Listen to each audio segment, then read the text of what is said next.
Simón Bolívar. Excelente día.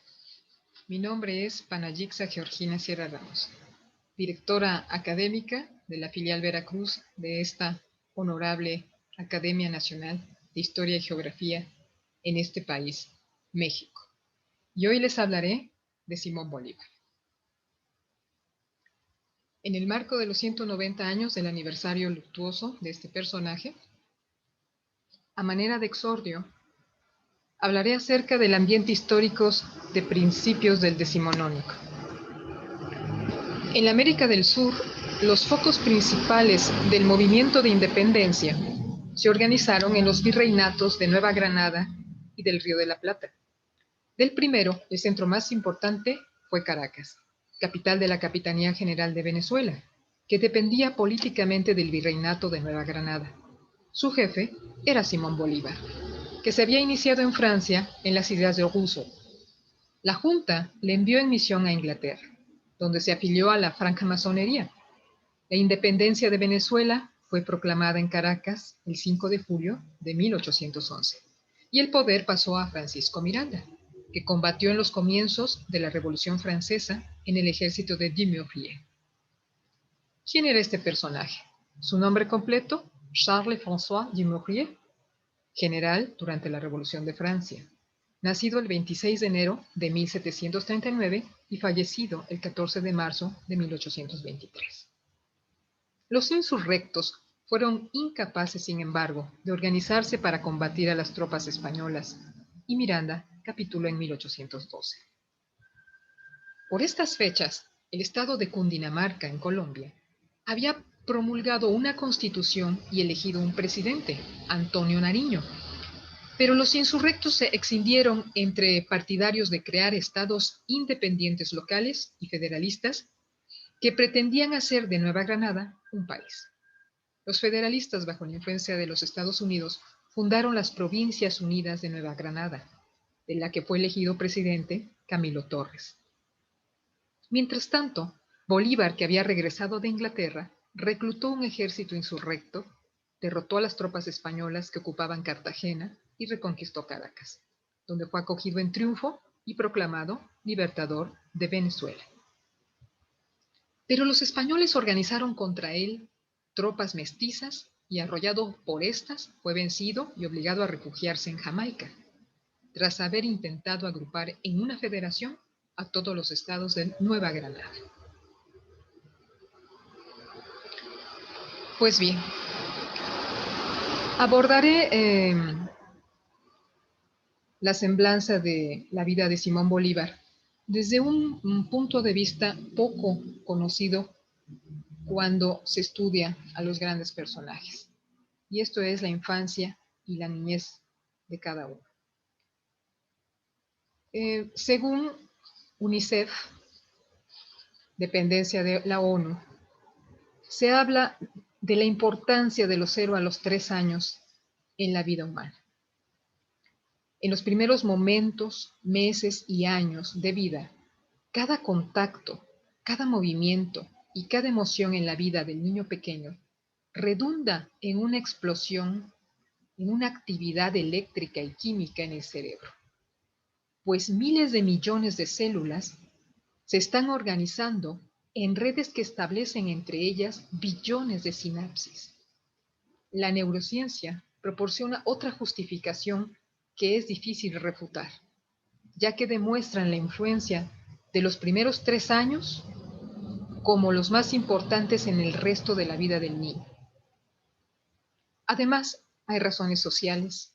Al intervenir al principio de la vida, se contribuye a reducir las disparidades sociales y económicas y las desigualdades de género que dividen a la sociedad, y se contribuye a la inclusión de quienes tradicionalmente quedan excluidos.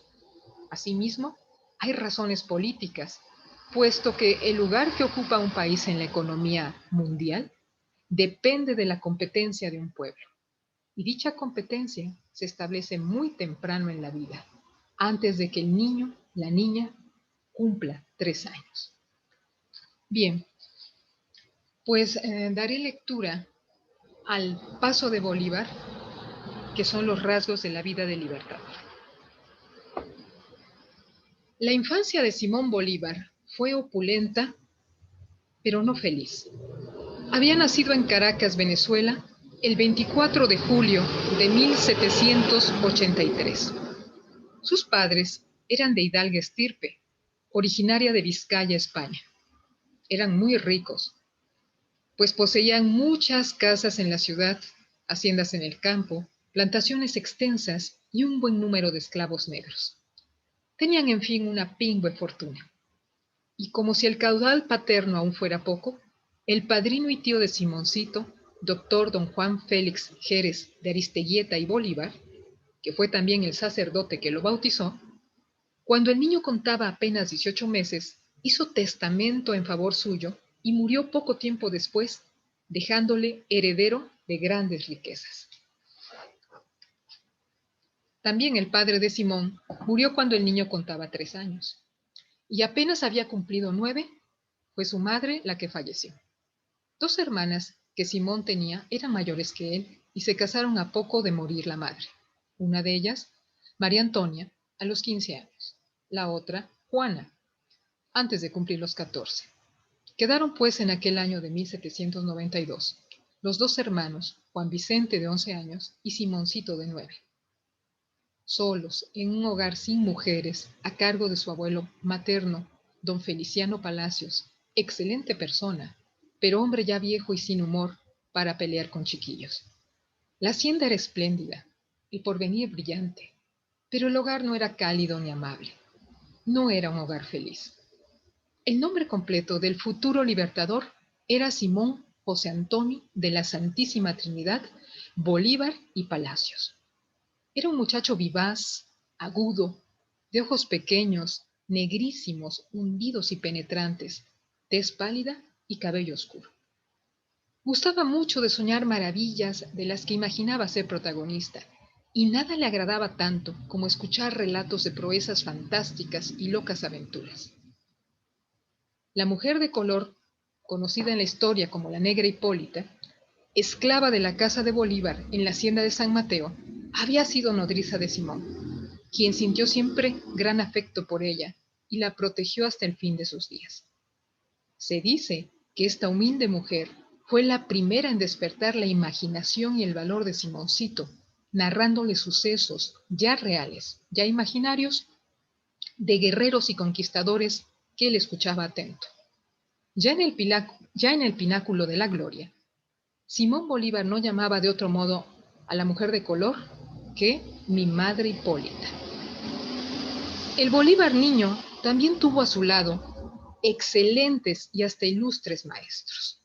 Uno de ellos, sin duda el más insigne de todos, fue don Andrés Bello, poeta, humanista, científico, sabio dotado de poderosa inteligencia y de gran corazón.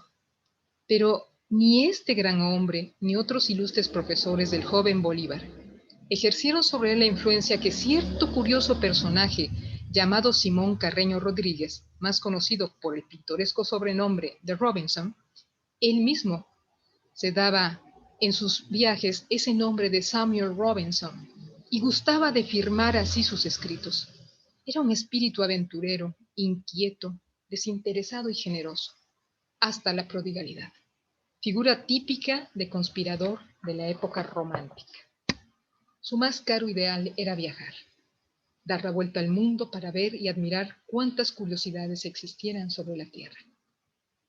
Pues aquel nombre de Robinson moderno, que asimismo se daba, no revelaba sino el afán de Simón Carreño por descubrir islas desiertas, o por descubrirse a sí mismo y sus propias posibilidades, lo que es, al fin, el más auténtico descubrimiento de todo verdadero Robinson.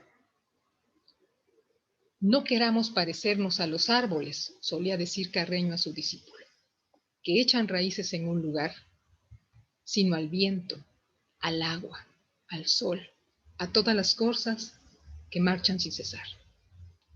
Tales inquietudes y anhelos infundó Simón Carreño, hombre de 20 y tantos años en aquel tiempo, en el alma de Simón Bolívar niño, su discípulo. Aunque el maestro había de quedarse atrás, muy atrás, mientras el futuro libertador seguía su carrera de gloria. Es indudable que también daría a Simón José Antonio de la Santísima Trinidad el primer atisbo de lo que es la libertad, de la que él, el bohemio, el trotamundo Simón Carreño, el Robinson moderno, era ferviente enamorado. La libertad.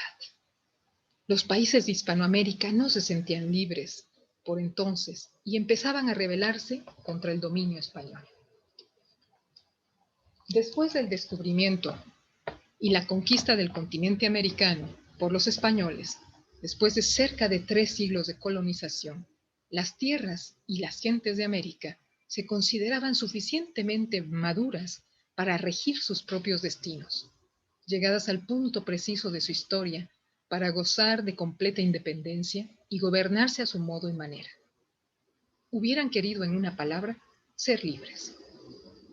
A lo que naturalmente los reyes de España se oponían, pues perder las colonias de América era perder los más bellos florones de su corona. De aquí la dura y larga lucha entablada. De aquí el ardiente sentimiento, el anhelo vivísimo que desde su adolescencia anidó en el corazón de Simón Bolívar, el futuro libertador. Apenas tuvo edad para ello, Simón Bolívar quiso viajar, conocer mundo. Su abuelo y sus tíos apoyaron sus deseos. Y un joven rico, apuesto e inteligente como Simón debía completar sus conocimientos, afirmar su personalidad, visitando a Europa, viajando, conociendo gentes y países. A los 16 años, cruzaba pues Simón Bolívar el océano, desembarcando en Bilbao y dirigiéndose a Madrid. Conoció allí los esplendores de la corte de los reyes de España. Vivió luego en París, donde ansiaba ver de cerca a Napoleón, a quien admiraba mucho y que, en todo el esplendor de su gloria, en aquel momento histórico, acababa de coronarse emperador. No tardó mucho, sin embargo, Simón Bolívar en regresar a España.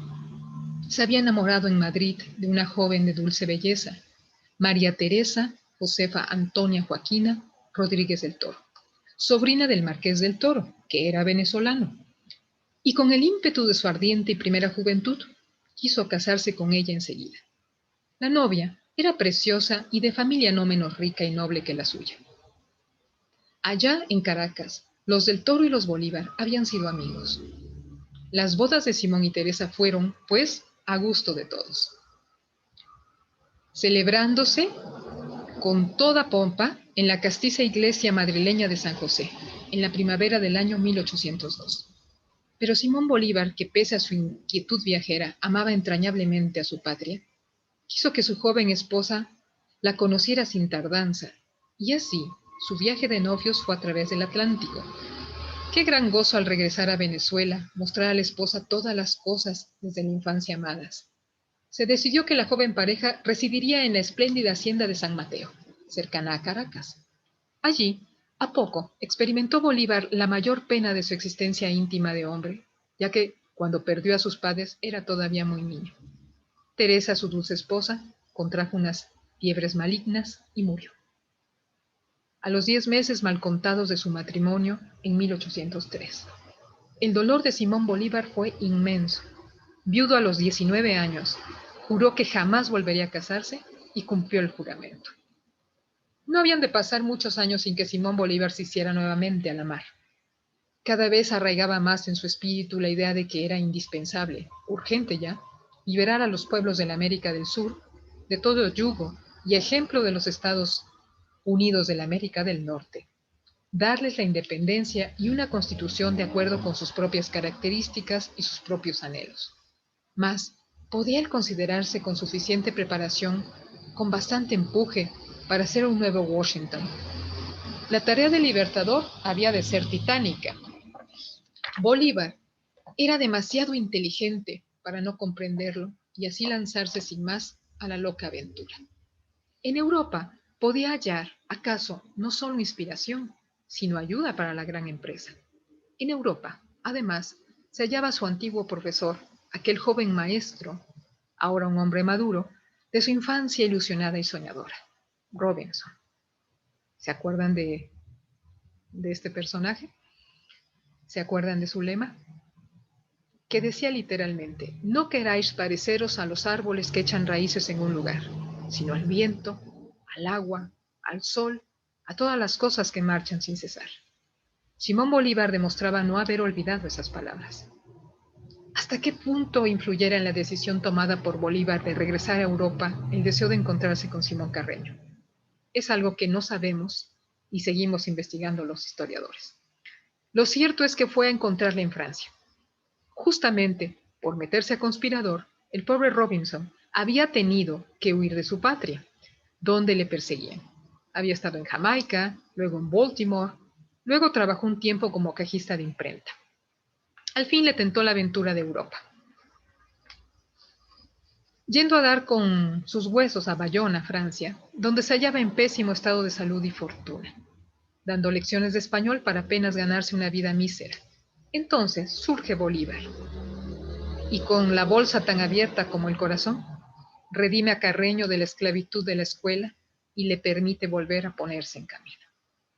Qué maravilloso viaje hicieron entonces los dos Simones, no ya como maestro y discípulo, sino como los mejores amigos del mundo. Con qué entusiasmo recorrieron juntos Francia, Alemania, España, Suiza, Italia, sin olvidar jamás el ideal que se habían forjado. Tanto les embriagaba lo que veían y lo que evocaban, como sus propios sueños. Por ello, alguien ha comparado a ambos viajeros con la pareja andariega del Quijote y Sancho Panza. Don Quijote sería naturalmente Simón Bolívar y Sancho su acompañante. Les fascinaron sobre todo las ciudades de Italia: Verona, Vicenza, Venecia, Padua, Ferrara, Bolonia, Roma, Nápoles. Hallándose en la ciudad eterna, deslumbrados por tantos vestigios de grandeza, se dirigieron en silencio cierta noche a la montaña del Aventino o monte sagrado de los antiguos romanos. Allí, a la vista del Capitolio, con Roma a sus pies, Carreño exigió de Simón Bolívar el juramento de consagrar su existencia a la libertad de los pueblos de América del Sur.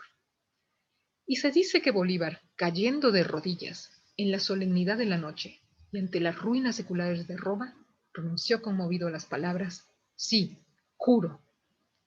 Y también cumplió este juramento, hasta el fin. Se apresuró a regresar a Venezuela, se puso de acuerdo con los patriotas de distintas colonias que trabajaban en igual sentido, luchó, batalló, reclutó un ejército. En el año 1812, las fuerzas liberadoras que ha de acaudillar Bolívar están dispuestas a la acción. La lucha contra los dominadores se ha iniciado ya. Pero entonces ocurre en Caracas una horrible catástrofe que sacude la tierra, trastorna los ánimos, derriba los edificios, arrebata las vidas, vuelve todas las cosas al revés. Lo que ocurre es un terremoto. Uno de los mayores y más espantosos que se ha visto en el globo, escribió un testigo presencial. Es el día 26 de marzo, día de Jueves Santo, a las 4:07 de la tarde, cuando la tierra se estremece con la primera sacudida. Tiembla la tierra en toda la costa y el mar se registra en el mar un movimiento a muchas leguas de distancia. 4 ciudades, Caracas, San Felipe, Barquisimeto, Mérida, quedan enteramente arruinadas. En La Guaira, un solo edificio queda en pie. En Maiquetía, pueblecito cercano que era como un vergel por sus jardines y tenía, dicen los historiadores, una vibración de la atmósfera que fue tan violenta que se encontraron algunas personas muertas en descampado, sin señal de golpe ni lesión. Unas 10.000 personas murieron en Caracas y en las otras poblaciones 4.000. Qué tremendos efectos los de un terremoto. Ustedes quizás hayan presenciado alguno, o ninguno probablemente. Esperemos que no lo vuelvan a presenciar, si es que así ha sido. Los ríos se desbordan, el mar lanza sobre la costa gigantescas olas enfurecidas, se abren horribles grietas en la tierra, por lo que desaparecen gentes, muros, árboles. Los edificios que se derrumban producen estrépito espantoso. al que sigue un silencio de muerte. Pero cuando se hallaban en momentos, los que se hallaban antes vivos y sanos en las casas, han perecido. Se escuchan a poco los alaridos de los que quedaron con vida, pero moribundos o malheridos. Despavoridas, las gentes huyen hacia los campos en espantosa confusión. Muchas veces, antes de que hayan podido sustraerse al peligro de las calles y plazas, un nuevo temblor, una nueva sacudida de la tierra, sepulta a los fugitivos bajo nuevos edificios que se derrumban a su paso con un ruido ensordecedor. Tal era el aspecto que presentaba la ciudad de Caracas en aquel 26 de marzo. Cuantos quedaron con vida, huyeron a los campos cercanos, donde permanecieron varios días a la intemperie, mientras construían rústicas chozas. En la ciudad se desplomaron enteramente las iglesias de La Pastora, San Mauricio, La Merced, Santo Domingo y la Trinidad, que desaparecieron entre grandes nubes de polvo. Por entre los montones de ruinas, el arzobispo de Caracas proporciona los auxilios espirituales y corporales a los que todavía respiraban, semiaprisionados entre los escombros. Pues bien, aún en medio de tales horrores, en que dijérase que se derrumbaban cielos y tierra, y aun cuando parezca increíble, Simón Bolívar no perdió la serenidad ni el valor, ni olvidó el gran designio que había llegado a ser el eje de su vida. En medio de la confusión y el pánico de los demás, recorrió la ciudad animando a la gente. Acudió a los sitios donde la confusión era mayor. Apareció ante la aterrada muchedumbre en mangas de camisa y con la espada desenvainada, gritando: si se opone la naturaleza, lucharemos contra ella y haremos que nos obedezca. Dijérase el gesto de un loco. No, era el gesto de un héroe. El terremoto pasó y también el espanto causado por la inmensa catástrofe. Y sobre las ruinas de la vieja Caracas se levantó otra Caracas nueva, más hermosa y pujante, pero a Bolívar también le atraían las cumbres. Es famosa por ser suya la página en que relata su ascensión a Chimborazo, llamado el Rey de los Andes, y en la que Bolívar, en el estilo ampuloso de la época, muestra sus espléndidas dotes de escritor. Yo había visitado, escribe, las encantadas fuentes amazónicas y quise subir a la atalaya del universo. Busqué las huellas de la Condamine y de Humboldt. Seguí las audaz, nada me detuvo. Llegué a la región glacial, el éter sofocaba mi aliento. Ninguna planta humana había hollado la corona diamantina que puso la mano de la eternidad sobre las sienes excelsas del dominador de los Andes. Yo me dije, este manto de iris que me ha servido de estandarte ha recorrido en mis manos regiones infernales, ha surcado los ríos y los mares, ha subido sobre los hombros gigantescos de los Andes. La tierra se ha allanado a los pies de Colombia y el tiempo no ha podido detener la marcha de la libertad. Y no podré yo trepar sobre los cabellos canosos del gigante de la tierra. Sí podré. Y arrebatado por la violencia de un espíritu desconocido para mí, que me parecía divino, dejé atrás las huellas de Humboldt, empañando los cristales eternos que circuyen el Chimborazo. Llego como impulsado por el genio que me animaba y desfallezco al tocar con mi cabeza la copa del firmamento. Tenía a mis pies los umbrales del abismo.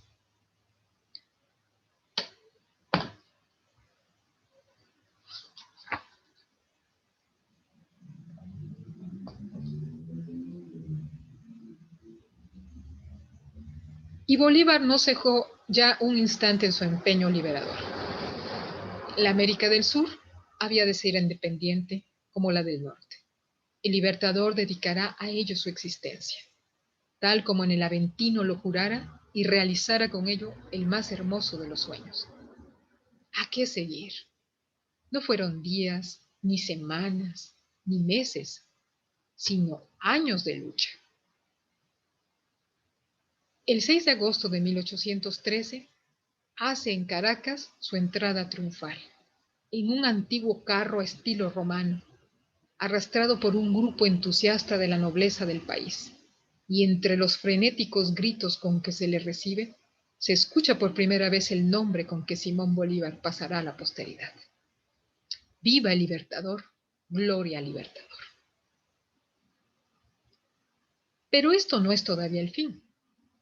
Más de 10 años tendrán que pasar todavía, y el Libertador recorriendo al frente de su ejército abrazadas llanuras y montañas heladas, vadeando ríos, salvando obstáculos, antes de que consiga liberar los territorios con los que él pretendía formar la Gran Colombia, y que hoy conocemos como Venezuela, Colombia, Ecuador, Perú, Bolivia, así llamada en recuerdo de su nombre, y Panamá. Para conseguirlo tendrá que remontar los Andes, ganar la batalla de Bocayá, que liberta a Nueva Granada, y la de Carabobo, que liberará a Venezuela, la de Pichincha, que da la independencia al Ecuador, más tarde la de la Pampa de Junín, que combate y en el que llega a pelear incluso hasta con arma blanca. Finalmente, el 9 de diciembre de 1824, son vencidos en Ayacucho los últimos regimientos del rey de España. El libertador Simón Bolívar cumple así el juramento que hiciera 12 años antes en la cima del Aventino, en la ciudad eterna.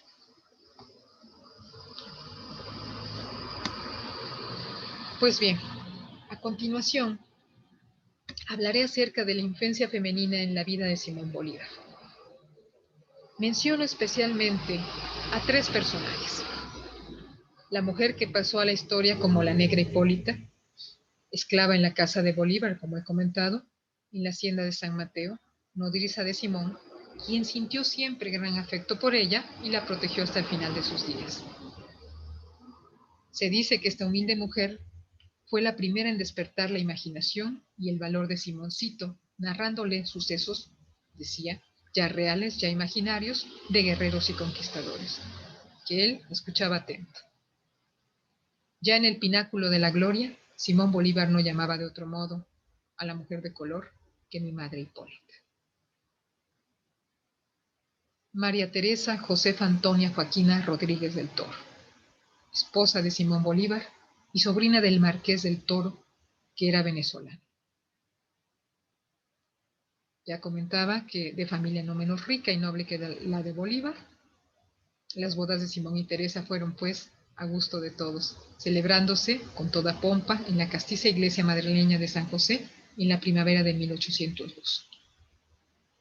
Esto de acuerdo al texto de Al paso de Bolívar, rasgos de la vida del Libertador.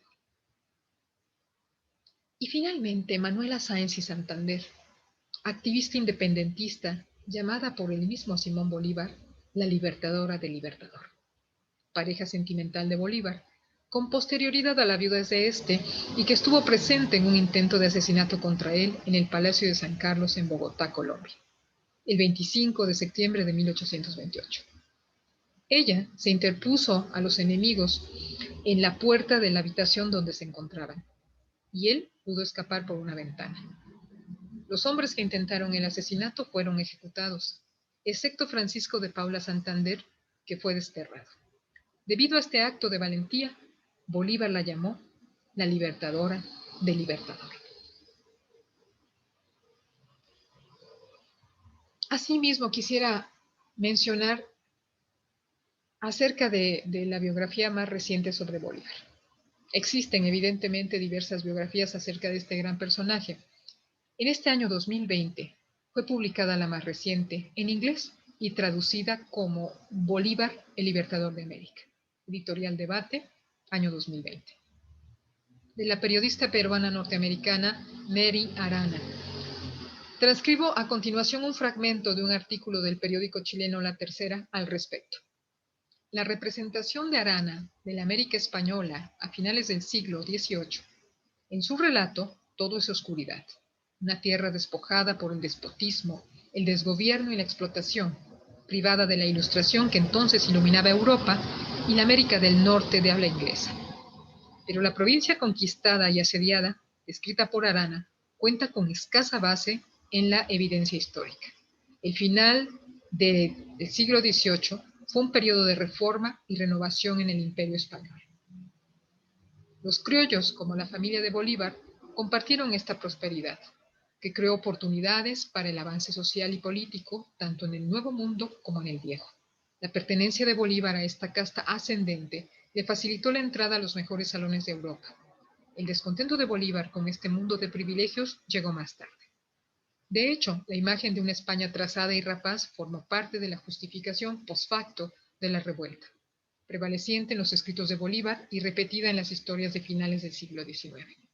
Arana, impregnada en los escritos de Bolívar, se ha empapado de esta caricatura anacrónica del dominio colonial español. Presento a ustedes diferentes ángulos para observar a Simón Bolívar, de tal manera que cada quien pueda forjar su propio criterio acerca de este personaje histórico. Y para terminar esta conferencia, daré lectura a un fragmento de la despedida a los pueblos de la Gran Colombia, dictada por Simón Bolívar. Colombianos, no aspiro a otra gloria que a la consolidación de Colombia. Todos deben trabajar por el bien inestimable de la unión. Los pueblos, obedeciendo al actual gobierno para libertarse de la anarquía, los ministros del santuario dirigiendo sus oraciones al cielo y los militares empleando sus espadas en defensa de las garantías sociales. Y firma Simón Bolívar. Muchas gracias por su atención.